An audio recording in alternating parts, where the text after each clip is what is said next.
लोकसभा निवडणुकीच्या अनुषंगाने देशभरात आचारसंहिता लागू झाली आहे। या निमित्ताने अमरावती जिल्हा आणि शहरातील सर्व राजकीय पक्षांचे बॅनर काढण्यात आले। नुकत्याच अयोध्येत श्रीराम मंदिराच्या लोकार्पणानिमित्त शहरात अनेक ठिकाणी राम नामाचे छापे मारण्यात आले होते। त्यामुळे हिंदूंच्या भावना दुखावल्या जात आहेत।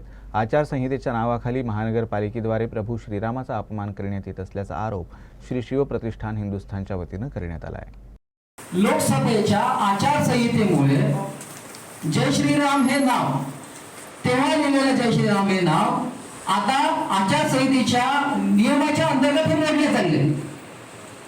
मला प्रशासनाला एवढंच विचारायचं आहे की हे जय श्रीराम हे नाव मोडलं चाललं आहे, हे कुठल्या आचारसंहितेच्या नियमाच्या अंतर्गत मोडलं चाललं आहे।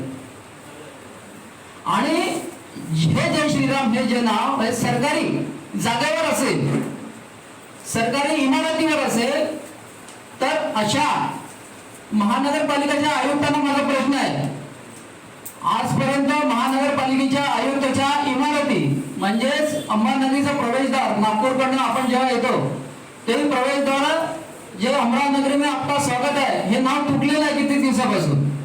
राजापेठचं भारतरत्न अटल बिहारी वाजपेयी हे भुयारी मार्ग आहे हे नाव तुटलेलं आहे त्यांच्या इमारतीचं।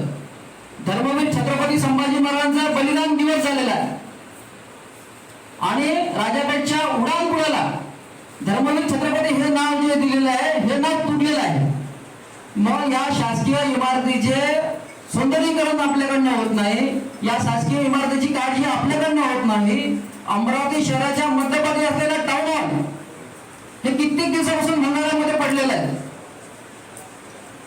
या शासकीय इमारतीचं आपल्याकडे नियोजन होत नाही आणि आता तुम्हाला पुन्हा सुटला हे जय श्रीराम हे नाव